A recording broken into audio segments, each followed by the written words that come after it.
Hey everyone! Wow! Welcome back to some more Let's Play Grim Dawn with me, your host Tim. My goodness, it has been a while since I've played this game. We're gonna make some more headway today. I would like to finish this game on screen with you guys, at least beat the normal Act 4 boss at the very end, the Maw of Cthulhu, or whatever the heck the thing is called. Today, my plan is to get us, let's see, where's the local map? To get us to the Dark Veil Gate.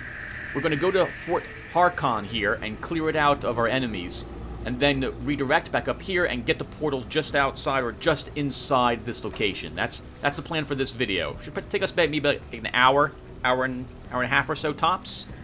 Before we go any further, it has been a long time, so we're going to take a look at really quick at my character, Diana Toyle here, and see what it is that she has for all her gear, just in case people care about that sort of stuff. So she's using Stormcaller Spellblade. This is because of the electrocute damage and that +2 to Wind Devil that it's got on it.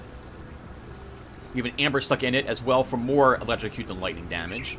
She's using this for her cloak, probably for the elemental and electrocute damage and frostburn that's there. Actually, this is a really nice. That's a really nice coat now that I think about it. Oh wow, we're still using the Slith Scale leg wraps. Probably using this mostly for that cold and frostburn damage. We do need some better pants on her. Glacier for the cold. This is because our build uses Trojan Sky Shard as one of the major ways it does damage. Utility pack, just probably for the energy regen and that +8% all damage. Probably could use a better belt. What's this ribbon? Oh, the ribbon is just for the resistances, I see. That's it. How about this one? Physical damage is useless for us, but we have a little bit of movement speed on this, plus electrocute and elemental damage, I see. That's why we're using it, as usual. Elemental damage on this, +2 to Caldor's Tempest, that's useless for us. Spellwoven Threads was a nice component, I see. I added to it for that extra frostburn and electrocute damage. That's really fantastic. Oh, plus cold damage on my magical shoulders, and we've got pierce and cold resistances on this. I see why I took this. We do want our resistances to be something like 50% or so to help us survive out here. Oh, holy crap, look at this thing. 50% to all damage, 31% to all cold damage. That's amazing. That really helps out Trojan Sky Shard. Oh, +1 to Wind Devil as well. Nice. That's an awesome offhand. How about our hat? Lightning damage, that's actually not, this is not that great of an item. Oh, but Earth Ward can be nice if it procs to give us some life regen if we're being actually struck. That's probably the only reason I'm using this. The set bonus would be nice if we can actually find the other two set pieces. Electrocute damage, that's why the Curlian Shard is being equipped. Cold and Frostburn. We don't actually use Frost Freeze on this character. Oh, this is an awkward one. Why do I have the Twilight Signet on this? I'm expecting probably to begin fighting things that have a lot of fatality damage, I guess. So I'm beginning to get ready for that. And life leech resistance. Okay. Oh, but the Mark of Illusions in it makes it nice. Oh, that's right. Hold on. Before we go any further, here's my skills. This is what I'm currently using. Maxed on Trojan Sky Shard. Beginning to pump points in the Frozen Core, it looks like. We have quite a few in the Elemental Exchange so I can do extra damage with my skills. Doing extra Frostburn damage, Electrocute damage. I see why I'm pumping that up. This is where we're going to sit here for the rest of the game for more spirit. We don't care about the offensive ability on Diana. She's just a spellcaster. What is this? Oh, this is a proc. This happens when I take a bunch of damage. I do a lot more damage and gain more energy regen. I guess I'll probably stay there the rest of the game, too. I'm probably going to be dumping points into these two and finally begin moving this over. So I could probably take Elemental Balance. Yeah, that plus electrocute damage is what I should be aiming for next. How about over here in Shaman? Wow, I have almost nothing over here, and I'm putting points toward 32? Probably for Storm Totem. Yeah, I'm heading to Storm Totem next, I see. We have an almost maxed Wind Devil, and we've got Raging Tempest for the slow and extra cold damage, which of course my skills are increasing the damage of. And how are we on Devotion? So we probably have this on our... Yep, we have Tsunami, so my Dust Devils or Storm... Wind Devils are able to cast this as they go around slaughtering things. We have finished up Tempest, giving Trojan Sky Shard the ability to sometimes proc this extra lightning damage, I see. Looks like I'm working toward... Am I working toward this? I'm working on Messenger for Ward.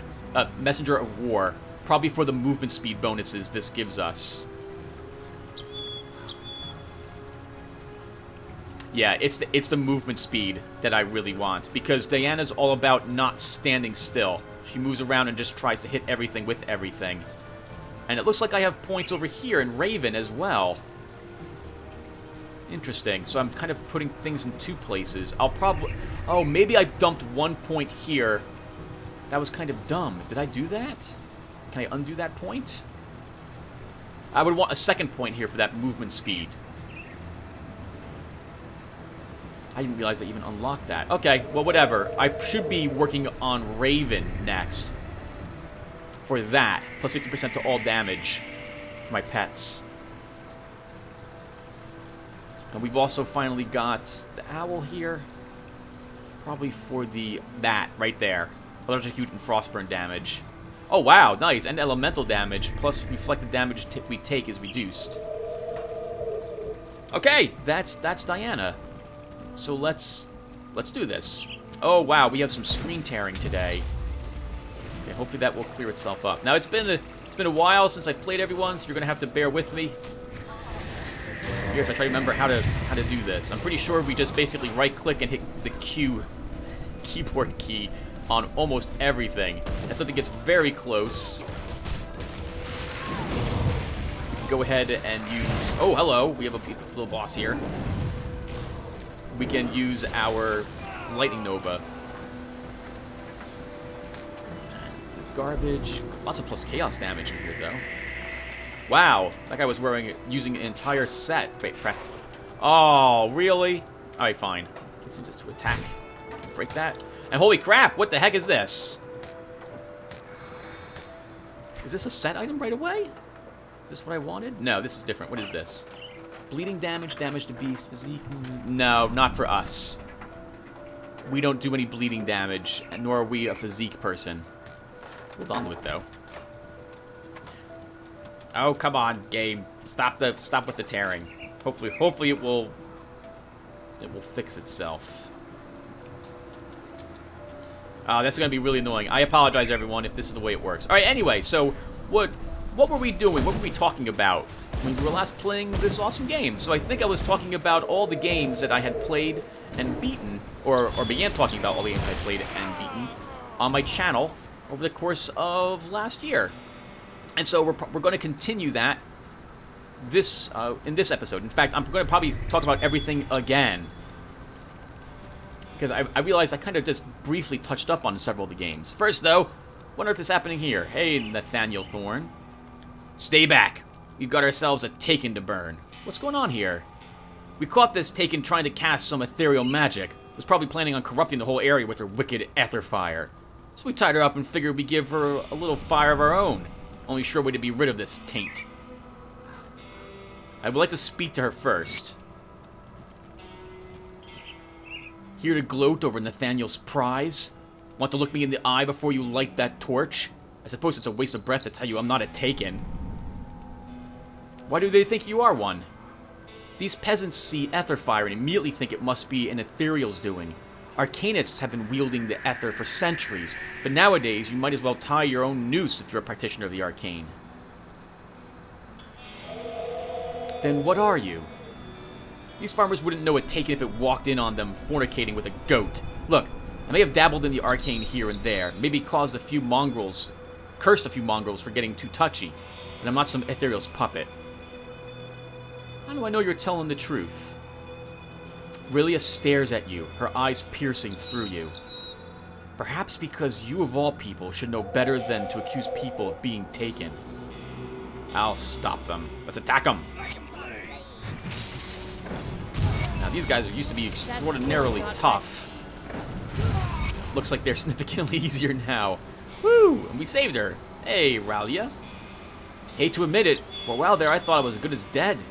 Thank you for my freedom. How did Nathaniel get the best of you? They must have seen me working the cauldron, saw some ether glow, and jumped to their own crazy conclusions. They were on me before I could cast a single spell. I may have access to powers beyond most men, but I am no ethereal. Here, take this. It's a paltry gift, but the least I could offer my savior. I will not forget this kindness. Farewell. We get the Witch's Effigy. Oh, that's not as bad as I seem to remember it being. Definitely better for a pet class in this case with its bonus to pet damage. We're just going to end up vendoring that, though. End up vendoring that. Okay, so, holy crap. So let's begin talking about all the stuff I played over the course of next year again. And this time I'm going to try to dwell on them a little bit more. And this time also, as well, talk about what I... give them all some criticism if I can. Because as much as I do like the games... I love the games I play. If I didn't like the games I was playing, I would never upload anything to my channel. And I know there have been oh wow, Tim, be careful. There's a lot of stuff happening around here. There's been quite a few times in which I stopped recording a game that I had begun playing because just how much I disliked it after starting it up. Hold on, we've got some more garbage. Wow, these are pretty nice items, in all honesty. Lightning damage, chaos damage, doom bolt, physical. Some of these magical items are amazing. The prefixes and suffixes. Wow. Affixes and suffixes, right? Is that what I want to say? Actually, it's prefixes, suffixes. Chaos damage, doom bolt. This might be good for the character I have already. Oh, that was a boss. Holy crap, I wasn't even paying attention. Offensive, defensive, lightning resistance. It's a pretty nice mask as well. Anything that has a prefix and suffix causes me to stop and look at it. That's not so bad, but we have better. I don't think any of my other characters would need that item. That's a wand. As cool as wands are, I'm pretty happy with the items I'm currently using on most of my characters, so we shouldn't need that one. Let's clear out the rest of this fog of war that's down this area. Right, Tim, so why don't you begin talking about stuff? So, I think, we played through several long games over the course of last year, didn't we? One in particular, a game I had started and stopped multiple times, was Planescape Torment. That was an incredible role-playing game. That was an old-school role-playing game, similar to, I guess, like Baldur's Gate or... oh, Fallout? Would be another one? It certainly looked a lot like Fallout. I think the music was made by the same person that made the Fallout game. In that game, we played a character known as the Nameless One, and we had to figure out what on earth happened to him over the course of his life. I don't want to give away too many spoilers about the game, but the story was, wow, that was incredible. I really loved the story for that game. I don't think I've played a game that had... oh, yeah, I have played games that have just as good stories, but that was simply amazing. The characters were all really unique. The only other game that has such uniqueness in the types of characters that I've had with me has been Anachronox. We had a floating skull, a talking floating skull with eyeballs named Mort. We had... oh, I guess we probably should just say that there'll be lots of spoilers with what we're going to talk about. Oh, there was a lot of stuff in this chest. Hold on, this is garbage. Damage, electrocute damage, stun duration, which doesn't affect us. If it wasn't for the +2 to Wind Devil, I might consider have taken this instead. But ours is better than that. The resistances are useful on that, but no, we have better. Right. So we had, who else did we have? We had a Succubus with us, Fall from Grace. We had a Rogue Half-Demon, Anna, Dakon, a Modron. It was really an amazing group of characters. And I loved how the game revealed different aspects of our friends, and it encouraged us to talk to them more and more as we continue to play. Lots of other games have done this, particular BioWare games like The Old Republic and Dragon Age followed a similar way of getting you to talk to and have your companions open up to you. I really liked that aspect of Planescape Torment. Especially Dakan. I felt so... Oh, God. The plot twist where we discovered we saved him, but we did it to basically get his weapon. Oh, my goodness. That was... Oh, that was so bad. So the nameless one there, the deal with him is that he is unable to die. He's lived for thousands upon thousands, maybe even hundreds of thousands of years. And every time he dies, he would begin to forget what it was. He forgot what he had been doing. So it's basically like complete amnesia. Hold on, let's talk to Mila Finnegan here. Hello there, stranger.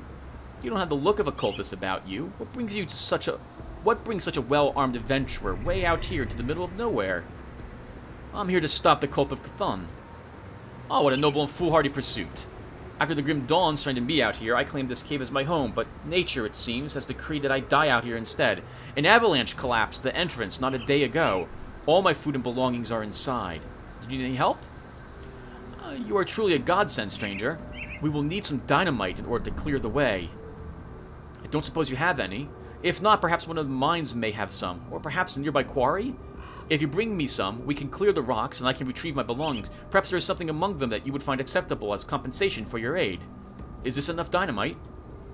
Why, yes, that will do. Aren't you the resourceful type? Here you go. Splendid. Stand back now. I don't want you to get caught in the blast. Even these trying times, you have found it in your heart to help a complete stranger. It is commendable. Please, follow me inside so that I can properly reward you. Alright, thank you. Now, I've done this before, and you guys, I think, have seen me do this before. This is a trap, actually. She is some sort of extraordinarily powerful demon. In fact, let's summon a rift, because we could very likely die to her. I would say, arguably, she is probably just as tough as the very final boss in the game. I must apologize for the ruse, but alas, I cannot travel very far from my tomb. You may die knowing that I will savor you as I drain the life from your breath. You tricked me! Deception was necessary. Would you have sacrificed yourself willingly, knowing my true intentions? I merely do what I must to survive. Now hush and die peacefully. This will all be over soon. I'm not going to just lie down and die. I have haunted this forest for centuries, sapping unsuspecting fools such as yourself of their precious vitality. My cave has been sealed off time and again, but somehow it always gets uncovered again thanks to naive dupes like yourself, or the greedy prospectors who visit me last. What hope do you have against me? Only one way to find out. Here we go. So she is... Oh, God. Well, she was extremely tough. Actually, it looks like she's a lot different now.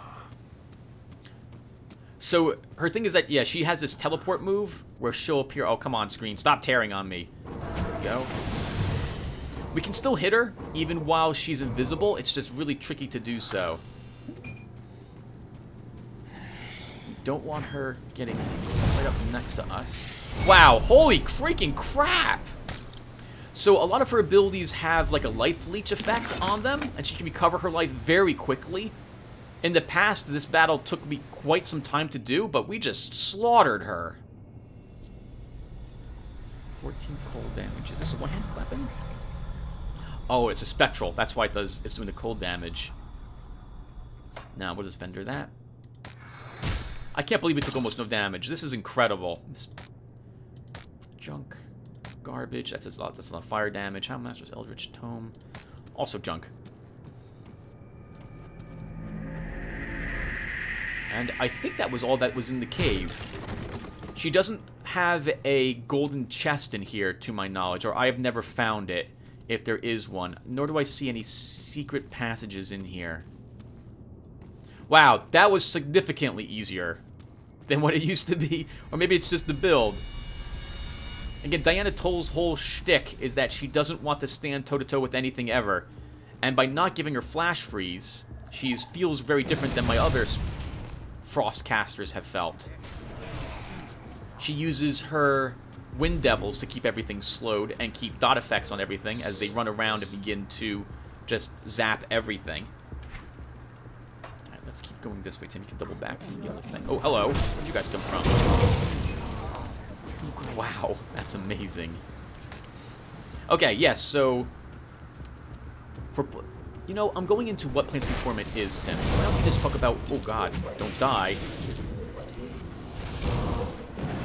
Why don't we talk about what you liked and disliked about all the games you played and why you decided to play them. So, for Planescape Torment, I really liked the companions that we had. I love the story that was there as well. And I love the lore on all the items we would pick up. Even like the basic healing potions, which were called Clot Charms, had lore into them, like how you used them, you put them under your tongue, and you swallowed them, and stuff like that. The spells were very unique, all things considered. It wasn't your... While it used the D&D 2nd edition rules, it didn't use a lot of the spells. It did have some, like you still had Magic Missile, if I recall, in it. But you didn't have Fireball or Lightning Bolt. You had, what was it, Lightning Orbs. You had Tasha's Uncontrollably Hideous Laughter. You had, what was it, Ice Knife, Swarm Curse, and stuff like that. They did an excellent job on some of the special effects as well. And the super high-ranked spells, which we didn't cast too many of, unfortunately, they had special effects like animations or cinematics to them, similar to Final Fantasy VII. Or, I suppose it would be safe to say, like all the Final Fantasies, right? How the Final Fantasy summons have had in the past. I haven't played a Final Fantasy game since 7, but at least during 7, you had this massive animation which would take place upon using one of the effects. It was really, really, really awesome. Really, really liked it. The game had a lot of customization options for you as a Nameless One, because you could select, obviously, whether you want to be a fighter, a thief, or a mage. But you could swap out what you wanted to be at any time, and then begin working towards leveling the other class. So I like that it let you change your mind as you were going forward through it. Mostly it was the story, though. The writing in that game was simply amazing. I really, really, absolutely love the story in that game. I especially liked how it probed what does it mean to be you, right? Because that's basically the whole thing. As well, what does it mean to be you? Like, you are more than just what you look like. Everyone will remember the things you have done and associate with you, but if you forget everything that you have done and you live a totally different life, you're effectively a new person altogether. Those Wind Devils going, Tim. That'd be part of your build. Oh, God. Oh, what's happening? We had some lag there. It's okay, we killed... Nice! Hey, my Wind Devils can run around and just slaughter the Ether Crystals. Good job, Wind Devils. Let's grab... I can't do that yet. Oh, the crystals. I guess we might as well come down here now. Actually, there'll be a quest to kill this person later. So you should probably not go that way yet. Actually, where is Master Ravok? What quest is that we're doing? I'm sorry about this, everyone. I kind of need to know. If I go here... Where's my... Nope. Where's my quest log? That's the skills window. Nope. No idea. Alright, let's just keep going. For the game itself, the combat, if I'm being honest, was kind of bland. It was... The AI's pathing was pretty poor, and I was using a modded version of the game, which improved the pathing somewhat. I heard the game also had a few glitches and quite a few spelling problems. I did have a lot of trouble running the game on my computer. Sometimes the game would refuse to load into an area. To be fair, the game is an old game. Back in 2000, I think, was when it was released. So it's bound to have problems on modern computers, but the modders and fans of the game produced quite a few unofficial patches and mods to bring the game up to date with a much higher resolution, and fixed some of the spelling errors, re-enabled some of the old quests which were disabled for the game, etc., etc. So overall, it was still a good experience, but I'd be lying if I said I wasn't frustrated by some parts of the game.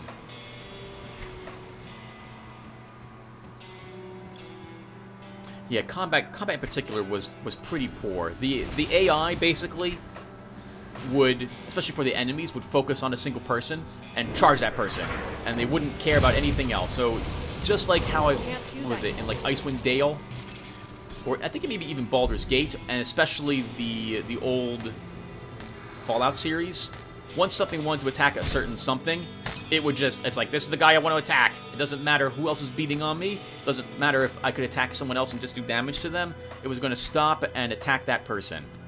Or at least that was my experience with it.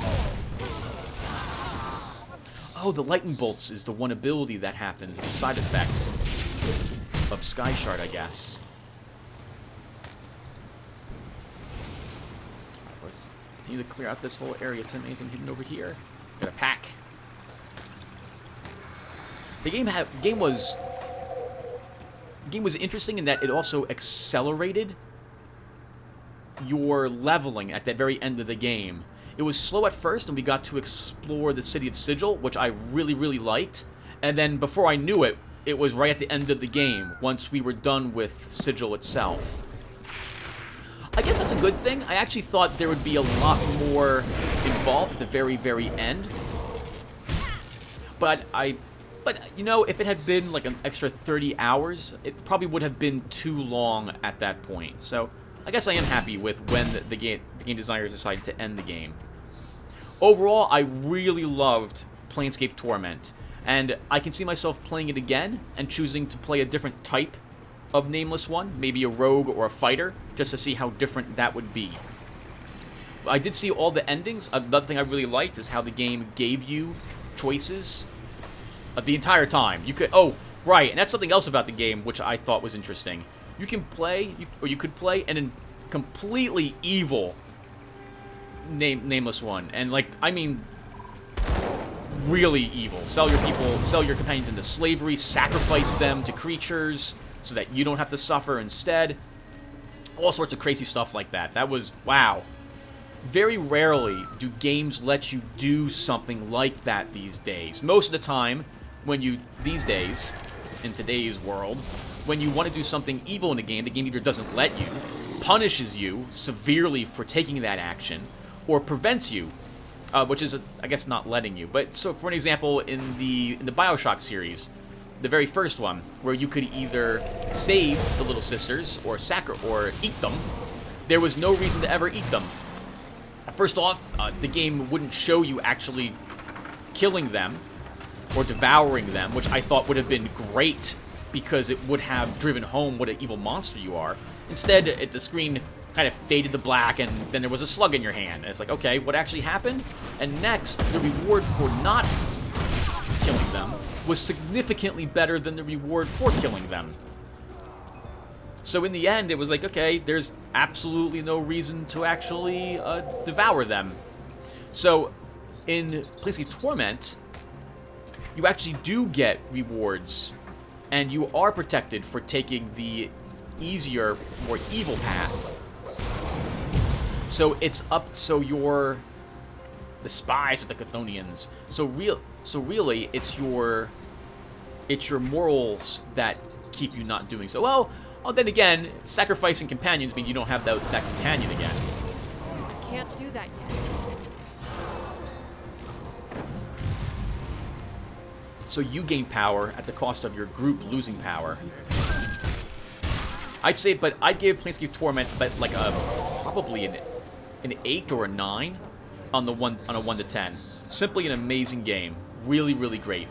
Music was good. Voice acting was good. Story was phenomenal. Fighting was so-so. The game, though, you get a lot of experience. That's right, something else. You get a lot of experience during not fighting sections as well. Just for lore, like for talking to people, you gain huge bonuses to your experience. In fact, I guess that was another problem with the game, is that it really encouraged you to put points into wisdom as one of your starting stats. And it being 2nd edition, well, that's going to really hurt all your other starting skills.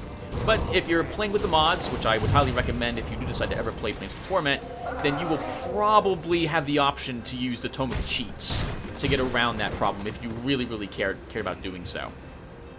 Maybe give yourself an extra 6 points at the very, very start of the game. You know, but great game.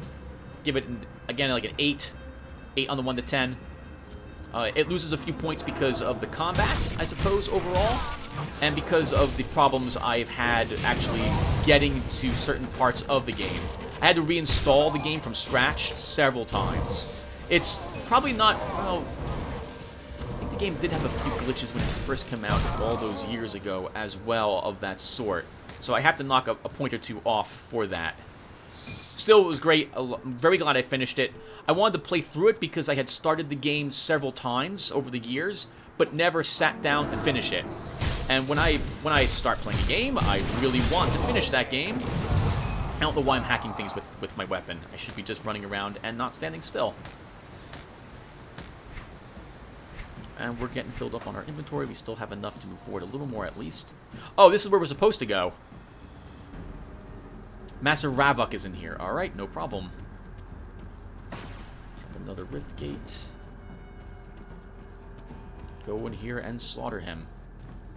So yeah, so uploading games to YouTube is how I force myself to continue playing a game. Because I suffer from the want to play all sorts of different stuff all the time mentality, which I think a lot of people do. So another Dust Devil Tim keeps going.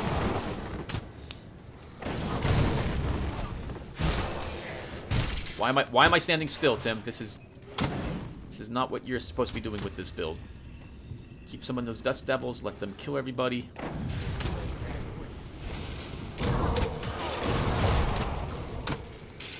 This is so awesome. I should be paying more attention so I can dodge his attacks. Drop another Sky Shard.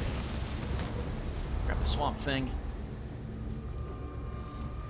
I guess we'll clear out this area first. So, I know I'm saying the same thing over and over again, but if it wasn't for YouTube, I wouldn't have ever beaten Dragon Age Origins, never would have sat down to rebeat Deus Ex, wouldn't have ever played Planescape Torment all the way through. Uploading videos has really helped me finish games. Especially the longer games.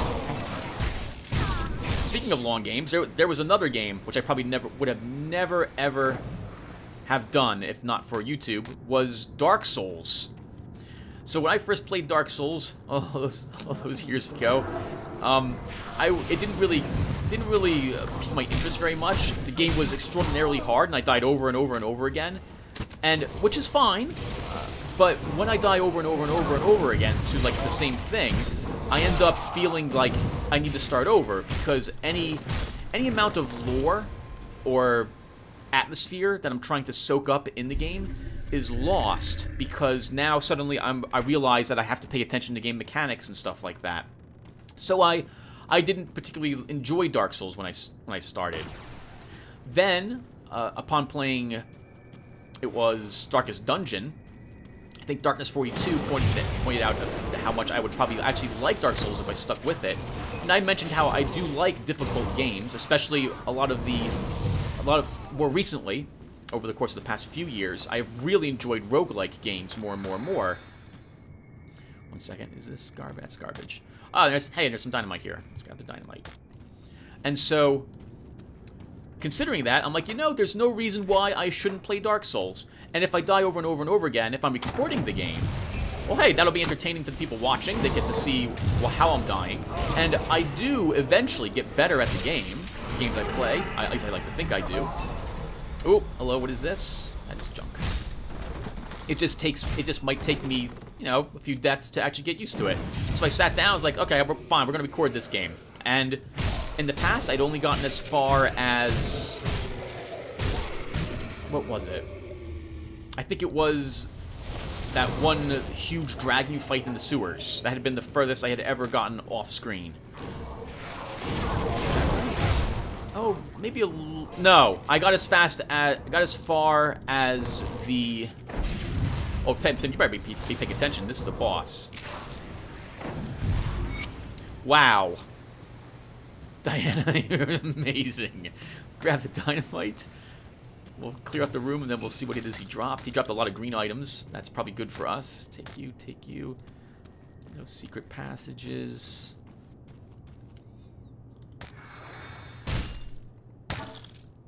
do we get here? We get junk, garbage, junk. Sheltering Death Watcher Pendant of Frostbite. Cold damage, tons of cold resistance. 8% less damage from undead. Oh, that's interesting. Ether damage, fatality damage. That's not a bad amulet. We will hold on to you. Oh, we are running out of room. Okay, we should probably go back. Elemental damage, elemental. That's junk. Arcanist Eldritch, Tome of Death's Chill. Cold damage, 53 to cold damage, fatality damage, casting speed, Thomas Frigid Wave. It's pretty good. I like all the cold damage, but I already have good cold damage offhands in several characters, so that's also junk. And we're done with this area. Let's leave the place. We'll drop our portal. Actually, Tim, you already dropped there's already a waypoint just kind of where you are, just outside the fort. So we can use that to leap back. Let's go this way. We'll vendor the stuff to these people. And we'll see what quest we get for them next. I must have chosen these people for the lightning damage because the other group is the cold damage increased. Have you dealt with Ravok? I've slain the Necromancer. You have exceeded even the Blessed Father's expectations. He wishes to speak with you.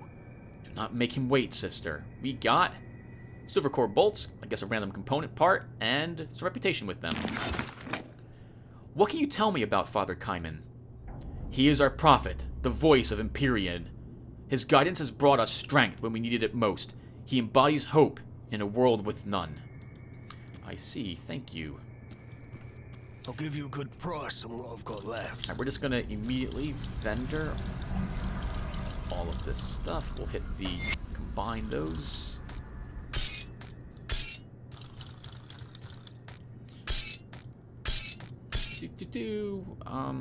Right, continue vendoring. Tim, you don't need any of this stuff. I guess we're doing this on screen. I'm sorry about this, everyone. Let's vendor. Oh, when we get Blood of Cthulhu. That's awesome. Don't need any of that stuff.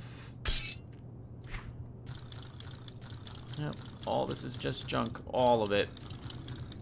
How much money do we get for this, by the way? 60? 114. Not a lot of money for this stuff. Oh, that was the gun I actually wanted. I may actually use that weapon. Junk. That I'm going to hold on to. I'm not actually going to hold on to the Maul the Beast. I don't have any other new shield users I want to create. Most of my people won't take advantage of that. What do we have access to here? Fire damage. We don't care about either of them. And we need more reputation, another 500 something in order to buy any of this stuff. Is there anything here that adds electrocute damage? Because if not, we chose the wrong group.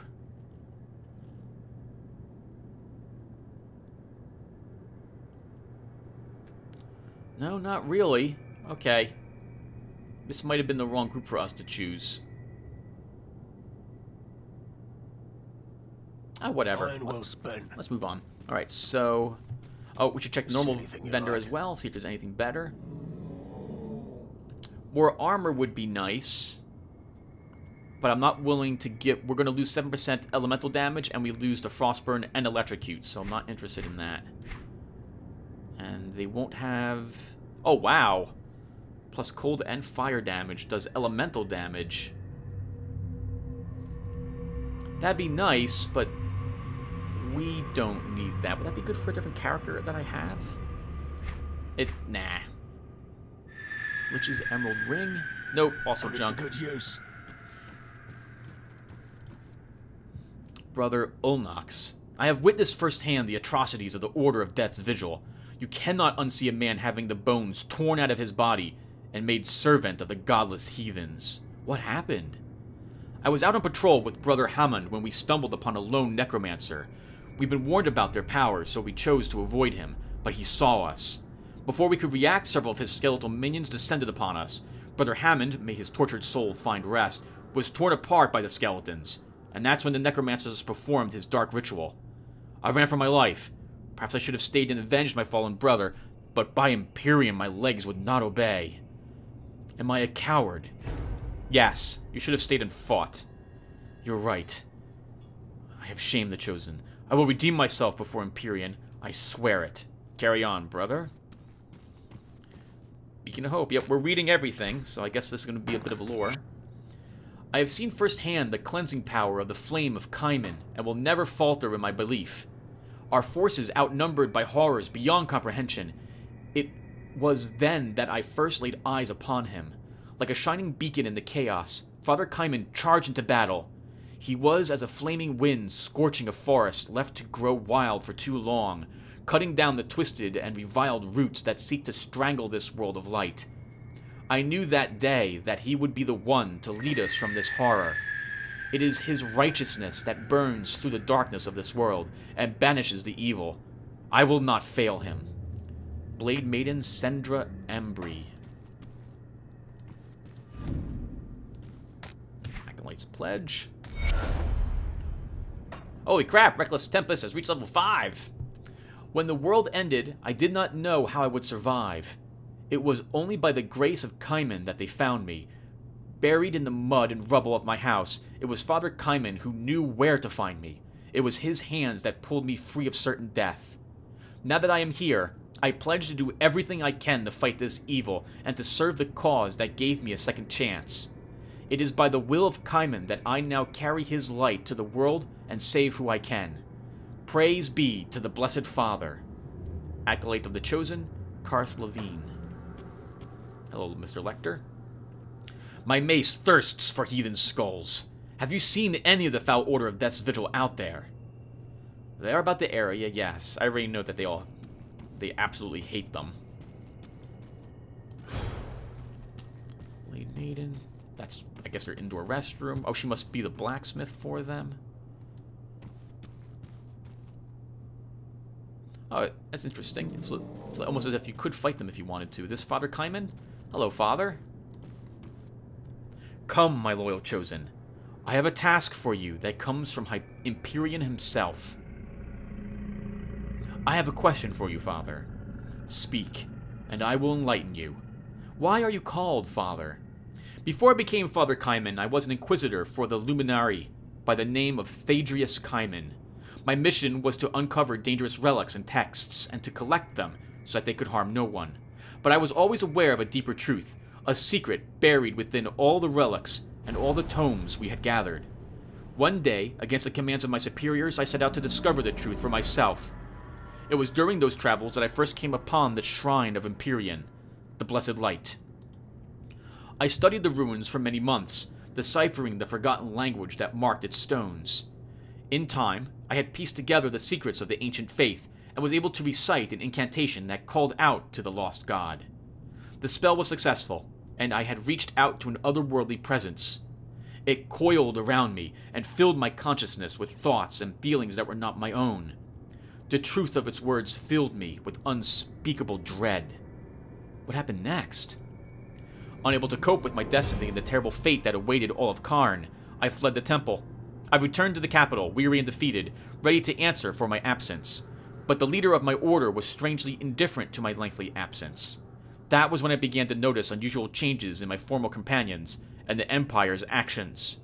Troops were reassigned to seemingly inconsequential locations. Iron mines were shuttered. It all made no sense. The Empire was in the grip of some malevolent force, which we know now to be the Ethereals. In a desperate move, I abducted the head of my order and questioned him. It was then that he turned into an ethereal monstrosity and attacked me. Only with the aid of a relic I had taken from Empyrean's shrine was I able to fend off the creature. The next step seemed clear as day to me. I renounced my title and property and emerged from the ashes of my home a new man, reborn in the blessed light of Empyrean. I preached the truth to the public, for which I was exiled from Urlian. But my warnings of the apocalypse and the salvation Empyrean offered resonated with the people. I may have been banished, but I did not go alone. The people that followed me became the first of my chosen. What did you need me to do? Empyrean has granted me a vision of a faraway place. In it, I saw a great fire, a beacon in the darkness, but the flame is being extinguished by tendrils of corruption. But there was still hope, and Empyrean has shown me that you are to lead the charge. The Order of Death's Vigil, even as we speak, are laying waste to a sacred site underneath Fort Icon in the north. It is the tomb of Archon Bartholomew, a priest who, centuries ago, was a devout follower of Imperium. The Order have found the Archon's sacred ashes. They likely intend to use them to fuel some twisted ritual. We must not allow this to happen. You must go to the tomb and reclaim the ashes for the Chosen. Let nothing stand in your way. This shall be done. Okay, let's head back out there and get some more stuff done. Right, so Dark Souls. I was talking about Dark Souls. Yeah, so once I realized that I should definitely give the game another chance and I shouldn't become as frustrated when you die, because just like XCOM, it's the way the game works, and it helps you by beating you over and over again get better at it. And so sure enough, we ended up playing the game all the way through and beating it. I'd have to say that game was amazing. It really helped that I had played the game a little bit before, because I understood some of the game's mechanics. In particular, how, like, every time, when you level, there's basically no undoing that level, so you better be sure you want the stats that you're going to get. That's something I've always enjoyed about different role-playing games, like this game. When you put a point in something, well, I guess in Grim Dawn it's no longer as permanent as it used to be, because you can undo the points by spending gold. But you can't, so, I probably haven't showed it very often, but you can take points away from anything you've placed into your actual skill tree here. You can't undo points placed into your actual, whatever this is, your meter, whatever this bottom meter is, you can't undo points in it, but you can always rearrange anything that you want up here by spending money. The more that you undo, slowly, the more expensive it becomes. It used to get very expensive very quickly, but I believe, last I saw, the prices were barely going up, if they were going up at all. Which I guess is nice. There is some penalty for doing it, and you are able to rearrange your character somewhat. You also can't undo your picks. Like, you can't undo Arcanist if you selected it. I can't undo Shaman since I selected this either. I have to stay with this build with this character. But I've always been a fan of these kind of permanent decisions that you make. And a game like crap, Tim, what we just talked about like Dark Souls, I really like that aspect as well. It encourages you to understand the game mechanics very well, to make good choices when it comes down to it. I'm a huge fan of that. Diablo 2, for example, well, at least back when I had played it, there was no undoing what you decided. Oh God, Tim, that skill's not ready. Yeah, that skill's not ready. In addition, that's a very powerful Cthulhu creature over there. Oh God, he teleports. Let's get that on him. Oh, nice. Kill him with super long distance. Kill the trolls. Wait for that shield to end, and then kill it. Can I be able to just kill it normally? Alright, there goes the Possessed Arcanist. What do we got? We have Pierce Resistance, Counter Strike, Bloodburst. Physique on that is too high. That's still a decent item, all told, though. We have Throwing Head of Garbage, Junk, Repaired Steel, Junk. We gotta clear out all the Fog of War. It's gonna annoy me too much. Alright, so Dark Souls, Tim. So, the story for Dark Souls was something I didn't get too much into. The lore there is not told to you in writing like it was in Planescape Torment. The lore instead is told to you by you paying attention to what's going on around you, and by a little bit about the item descriptions that you read. I suppose the very beginning is helpful, as well, the intro cinematic to explain kind of what's been happening as well. A part of me wishes that there had been texts in the game to actually explicitly lay out what had happened, because a lot of the lore that I discovered was through just watching people's videos explaining it to me, because I completely missed most of it during my play. I don't remember this area before. What is this area? Are we going the way you want to go? I'm going the way I'm headed. The combat in the game was awesome. I really enjoyed the combat in Dark Souls.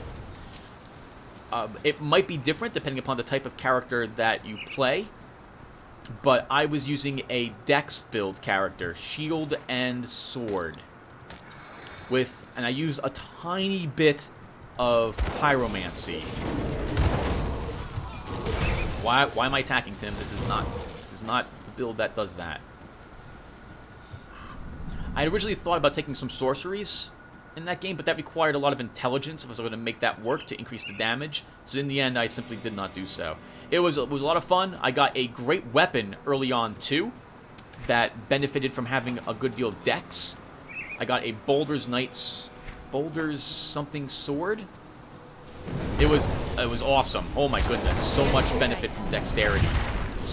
Dex scaling in that was amazing. So that helped. I think I used that all the way up to the... Yeah, I used that the entire length of the game as well. You're dying to a very weak creature because you're not paying attention.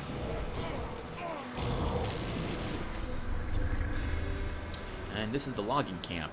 That looks like we don't have to be here. I thought there was a quest out here to clear the camp of everything. Maybe I missed that quest in town. Go back and check. No, let's keep doing this. That's still regarding the ashes. That's in Fort Icon now, though. Chaos damage. Shattered Star. Never heard that ability before. Right, back to Dark Souls, Tim. The combat was great. I really liked how creepy a lot of the creatures were. How forlorn and desolate the world seemed to be. It was as if all civilization was collapsing everywhere. We were going into a new age. I think that's actually what was happening, where it was basically we were at the end of our own race's civilization, and something new and probably like a post-apocalyptic, is that right? Event was happening. Everyone was losing their mind. Everyone was becoming undead, giving up, basically, on trying to continue to exist. It was pretty awesome. I really liked the feel of the world. I loved how punishing the game was. There was lots of traps everywhere. Every area you walked in was basically trying to undo a knot, a puzzle, of what you needed to kill and what order you needed to kill it. The bosses were really well done. I always felt like it was an incredible feat when I defeated any of the bosses. There were a few bosses I think I did not kill as well. Dragons were something I avoided because they were incredibly difficult, and so I didn't feel like dying that much over and over again. I really liked the expansion that was part of that game as well. 1 second, what is this wand here? Chaos, Fatality, Chaos, Soul's Witchfire.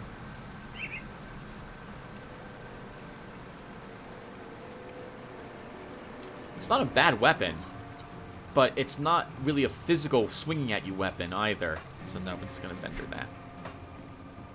Is this where you want to go, Tim? This is where we want to go. Yeah, so the combat was amazing. Something I really did appreciate in the game. Sorry, I have small hiccups here. Is that the stats of the weapons and what have you were important. We picked up plenty of this before. This one's just going to be vendored. I think I have like 2 of it in my shared stash already. I like that stats are important on a weapon, but if you don't like the move set, it wouldn't matter to me if the weapon it benefited from strength or intelligence or something like that at an incredible rate.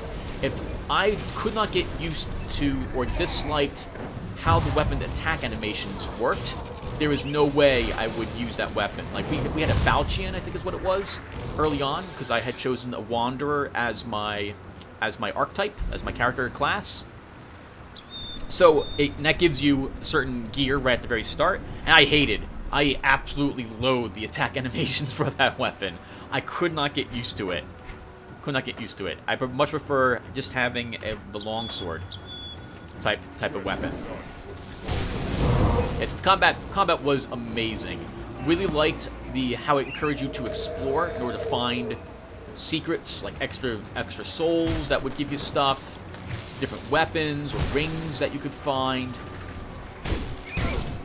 It's fantastic, utterly fantastic. Really liked it. I also took my time in the game. The game didn't feel like it was a lot to explore, but on that same note, it wasn't too overwhelming. The game also let you do kind of what you wanted to do when it came to exploring. There were blocked-off areas. That skill's not ready. But if you wanted to go in a certain direction first, you totally were able to if you really wanted to. You just couldn't get to some of the later portions until you had done this one key quest. Killing the two friends. I forget, the giant guy with the hammer and the other gentleman with the javelin. And then it opened up the rest of the game. It was like, you can go whichever direction you want to go first. Really, really, really enjoyed that. And I really also liked how all the areas felt different from each other. Going through the undead area and that pitch blackness where you needed a lantern to see, that was horrifying. That was really nice. I really liked that. And then you had, was it Seath the Scaleless's area, where you had been experimenting using the crystals. Can't do that. Oh, Roop was in the way. That was really nice as well. The whole ruined city that we had explored, the one trap castle, the fort that we had been in, that was incredible as well. I forget the name of the place now. With all the traps and the snake people. Oh, that was so grueling. That was so well done. Oh, there's something else I really liked. The game encouraged you to be patient, something which is how I play normally. Like if you rush in, odds are you're probably not going to make it. So you need to stop, look around, recognize where the traps are located. By traps, I mean like even ambushes. Figure out where things can attack you from and so on. It was really well done. Really, really awesomely well done. Yeah, so why did I want to record it? I think I already covered that. Because I knew I probably would not beat the game otherwise. I would never have probably played it again. But now that I've beaten it, I haven't played it since I beat the game. I actually have a few characters who are like mid-level. But having beat the game... Oh, why am I not playing it again? I guess there's other games I want to play now. Once I beat a game, the urge to play through it again is lessened. With the exception of games like this one. Which are basically loot pinata games. Yeah, so it was a fantastic game. What did I dislike about the game? Anything that I disliked about it? I don't think so. I wasn't a fan... Okay, so I guess I wasn't a fan of the player versus player in the game, because you can't really stop it from... You can stop it from happening is yank your internet cable out of the wall, and then no one can attack you. But I just view it that, you know, you probably should take your licks, as it were, just like any of these games. Like the old Diablo games, whenever you played in a... If you didn't password protect your game, someone could join in it, go hostile, and just slaughter you, and stuff like that. I think I died every single time. I think it was the 2 or 3 times someone showed up to kill me. I died every single time, pretty much right away. Being a new player to the game, or newish player, being a noob, didn't probably help me in that regard. Fighting other players was very different. It's all about parrying them, it would seem, or getting behind them and just slaughtering them in a single hit. That happened to me definitely at least once, so... Holy crap.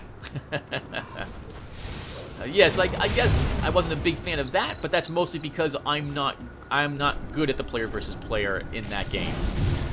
I'd have to have a lot of practice, which means that I'd have to be invaded more often, or I'd have to go after other players. And as someone who didn't really enjoy being attacked, because it wasn't my cup of tea, it's not why I was playing that game, I'm not the person who would invade other players' games. I heard that there's a lot of that in the third one that came out, Dark Souls 3. I've heard there's even like 3 teams in that one, but I haven't played the third Dark Souls, so I do not know. Yeah, okay, was there anything else that you did not like, Tim, about the game? Or anything else that you did like about the game? I like the death penalty. Death penalty was very nice. You lose all the souls you're holding on to. Souls are your currency. You use it to buy weapons, items, and upgrades in that game. It's also how you level up, by spending your souls to convert them into a level. Which is pretty much a different way of what I just said earlier. Yes. So, and if you die, you lose all of it. Does that happen if you die in player versus player? I can't remember. I think it probably does. Oh, wow. We should totally look at that weapon. Hold on. Thunderstruck Bloodsworn, Wand of Wind. Deals electrocute damage, increased lightning, chaos. It doesn't help us. Increase electric damage with it lasting longer. Stun, which doesn't help us. Doesn't help us. No, ours is currently better because of the Wind Devil bonus. And it also, although the duration of electric damage isn't increased, we do more of it. This is very close to being better, though. If this had +1 to Wind Devil, I'd probably have equipped it instead. Yeah, so the death penalty, I really like harsh death penalties as well. Ever since Dark Age of Camelot and EverQuest days.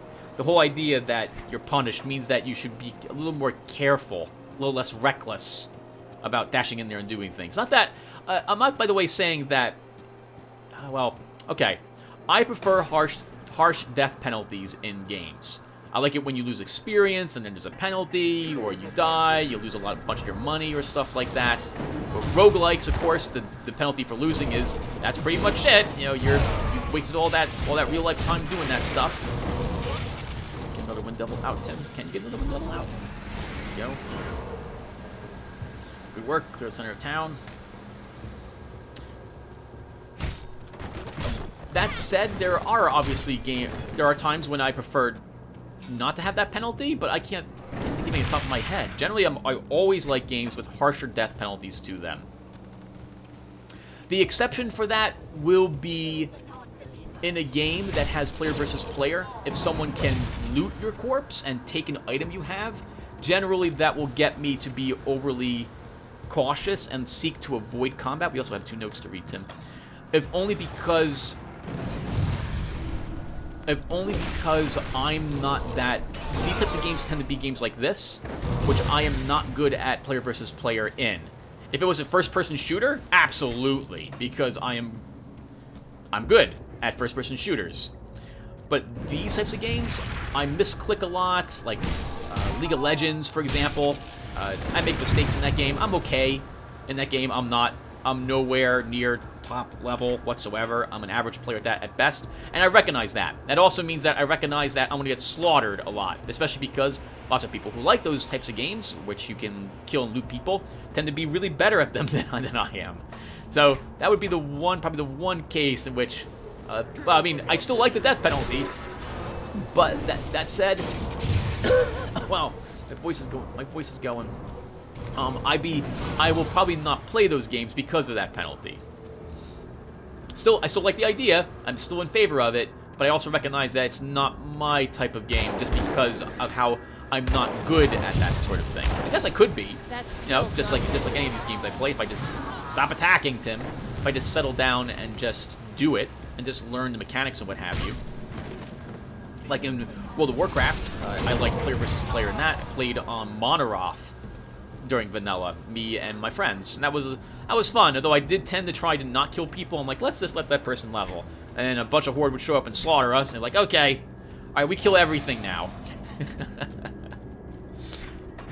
Oh, pay attention, Tim. Look at the map. Oh, follow the Wind Devil. It knows where the people are.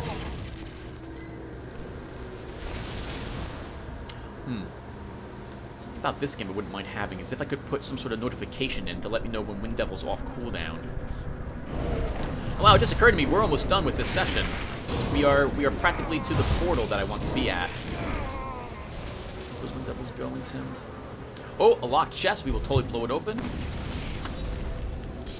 Wow, tainted brain matter. That's amazing. Haven't seen this one yet. Let's see what the Mark of the Templar is as well. Where did that go? Holy crap! Fire damage, lightning damage, maximum fire resist, Olzen's Wrath Overguard. I totally have a character that would love that item. That was an incredible locked chest. Normally those give a lot of money and a few yellow items. That's the first time I got great stuff from one. And I think we're right near the end, Tim. You should probably summon a portal. Alright, so if I was going to give a score to Dark Souls, what would I give it? So, I haven't played the game again, unlike a few of my games which are my favorites. So I can't give it a 10, as much as I would like to, because I know that I haven't beaten the game again. I haven't picked it up since I beat it over the summer. So that means that I don't find it to be super addicting.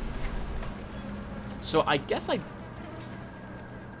I want to give it a 9? It was really great. Or an 8? I'll give it an 8 on the 1 to 10. A fantastic game that I highly recommend you play if you like extremely difficult combat games. The other thing about the game, you know probably why I haven't played it again, is that I know what the bosses do. And I know what the areas are. So one of the reasons I died a lot and it was so much fun was everything was so new. And like, I have 4 things to read, Tim. Alright, let's do this. Kill all the things. Okay, let's stop and read 2 of these, and then we'll move on. The bathhouse. The process of collecting blood was so slow, it was driving me crazy. So I set up a 2-tank system, then rigged the public bathhouse plumbing with a drain switch. Now we can drain the water from the tubs back into the water tank. But when I flip the switch, the drain will go into the 2nd tank, where the blood can be stored. However, the pulley system with hooks was the crowning accomplishment. It hides out of sight when not in use, but when we are ready for sacrifices. Zarya has provided me with nightshade roots to dissolve with the bath salts. Combined with the hot water, it should lull our guests to sleep. Then we drain the water, perform the rites, flip the switch, and collect the offerings without spilling a single drop. It took some effort, but I am proud of what I have set up. It is the first step to mass collections that will speed up the process. I cannot wait to tell the others. Zarya's journal, page 1.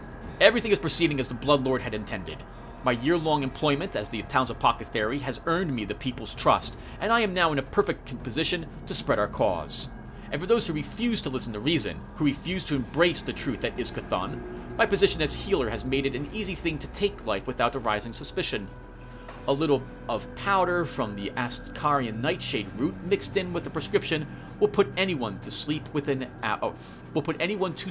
hours. After that is a simple matter of retrieving the center and perform the required observances. With each person we return to Chthon, I carve his sigil in their flesh. For me, it is the most important step in early stage of the draining ritual. The blood drains quickly from a slit across the corduroid artery and drains into the specially prepared oak casks that the carpenter, another blessed by the Bloodlord with this task, prepares for me. Not as nice as the glass vessels we have been preparing, but much easier to hide suspicion. The body is stored in a 2nd barrel, weighed down with stones, and then sunk to the bottom of the lake. Nearly every death over the last year has added to our tribute, with no suspicion falling upon us. But now, with the servants of the false gods arriving at the capital and spreading havoc across the empire, our time has finally arrived to reveal ourselves from the shadows and usher humanity into the end times. All shall receive the gift of reunification. Wow, that's pretty darn dark. I love the stories written for this game. They are really well done. A shame that the game doesn't have the budget to have all of this stuff like voice acted and so on. Alright, this is practically it, team. This will be the boss. Or a boss, I think. There she is. Well, that's actually Zarya. Alright, let's keep that. Oop. That skill's not ready. Drink, Tim. She's putting a curse on you, which is why you're losing life.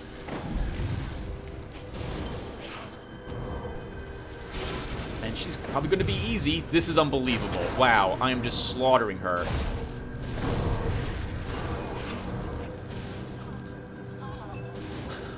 Wow, holy crap.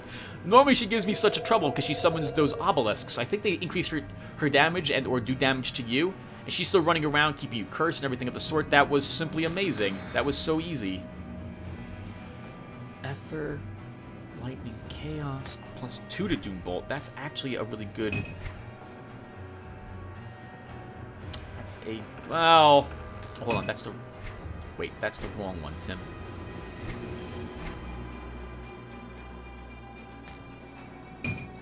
Where's the one you just picked up? This is it. We'll hold on to that one. And let's see what she dropped for us today. Just a bunch of yellow stuff. Probably none of this is better. Garbage. What is this? Junk. Life Stealer oil. I never use the oils I've got. I should really be looking to use them more often. That was a charm. No, that was a necklace. Alright, let's read her journal. It's over here. I have been informed by messengers of the Bloodlord that the preparations for the resurrection at the necropolis have begun. Our time to seize the town is now. The sheriff and his peacekeepers will be dealt with first. With them gone, the remaining civilians will fall in line with our doctrines or be harvested for the ritual. I have already dispatched my loyal Bloodsworn to barricade the Darkvale gates, trapping the refugees inside. They will all fuel the ritual in due time. Once news of this reaches the Blood Legion, we will have to be prepared for the counter-assault. I will personally see to converting the frightened and misguided who remain in Darkvale. If they will not join our cause, then they can dance at the end of a rope and be drained as our encouragement to those who have yet to choose. They must all learn there is no place safer than under the guidance of the Bloodlord. They must come to understand that there is no peace to be found in the lands to the south. Only in the warm embrace of Cthulhu will we truly be where we belong. Oh, now you're dead. What have we here? Oh, okay, sure. Let's do this. Bam. Start the shrine. Summon the thing. Freeze it. Kill it. Run back up.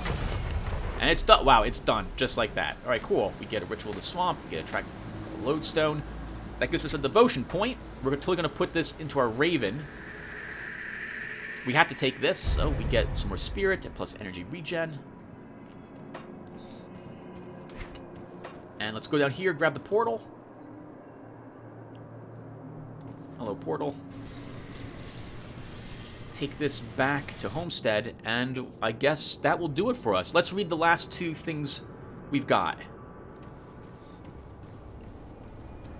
Oh, we can talk about Dark Souls a tiny bit more, too. I'd have to say that my favorite area for Dark Souls, assuming you played that game, was Blighttown. Absolutely loved Blighttown. It was creepy. The creatures were dangerous. There was a lot of Z-axis stuff going on. You had to pay attention to what was above and below you. It was very confusing to navigate in. I absolutely loved that place. So dangerous to traverse. See anything you like? Alright, let's vendor all the things. Sell all this stuff. Actually, Tim, why don't you not do this on screen, do this off screen, and instead just read these texts and see if there's anything to turn in. Otherwise, I guess we're calling it here. Trevor's note. For weeks, I have been getting the feeling that something bad is coming, like a knot in the pit of my stomach that won't go away, and each day it gets a bit worse. I have also noticed a lot more travelers from the capital of Erlian, heading south with all their worldly possessions. I asked a few for news from the north, but nobody could give me a clear answer. Just an unshakable feeling that something awful was about to happen. How is it that we all share the same dread? No shipment from the capital again. Last week we didn't get our latest deliveries, and now again? No shipment coming in means no shipment going out. How am I supposed to run a store if I don't have supplies to sell? Local goods are fine, but I rely on being able to sell things that people can't get straight from their neighbors. I'm hearing hushed conversations in the streets, and a customer told me she saw some cloaked figures rolling a barrel down to the lake. And now the town drunk is missing. More likely than not, he tripped and tumbled over the ravine, but still, there's a strange chill in the air, and everyone seems to be on edge. I'm starting to think that packing up shop and heading south may be the best thing to do. Mayor Bridgewater's journal. I'm not one to... Oh, achievement unlocked, Lorekeeper. Holy crap. I'm not one to wish ill on anyone for their beliefs, but I can't say I like this new faith spreading around the town of late. With all the frightening rumors coming from the north, religious fanatics stirring up the populace is the last thing we need. Heath Stringbow says this religion of Cthulhu is not new, but in fact very old. Well, if it's been around for so long, how come I've never heard of it? One of their preachers invited me to sit and listen in on their sermons, to dispel any ill feelings I have towards the matter. They seemed innocuous enough, but the obsession with blood and rejoining with their god in the end of days left me uneasy. Another person has gone missing. Last week it was Tom, who I admit was a drunk and a nuisance to the town. But this week it was Mary Tess, the town's seamstress. Zaria told me that she saw Mary leaving town with a group of refugees, just as Trevor did a few days prior. At least Trevor stopped by my place to say he was leaving. But Mary, she didn't say goodbye or take anything with her. It's all just very strange.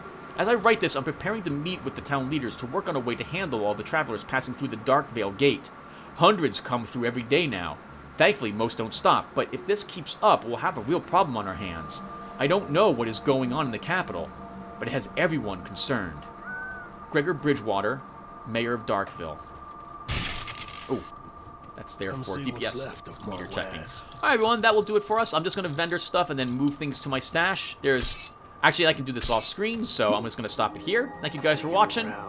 In the next video, we'll clear up that fort and maybe try to get 1 or 2 more portals, and we'll talk about some other games. And I will see you guys then. Thank you for watching, and take care.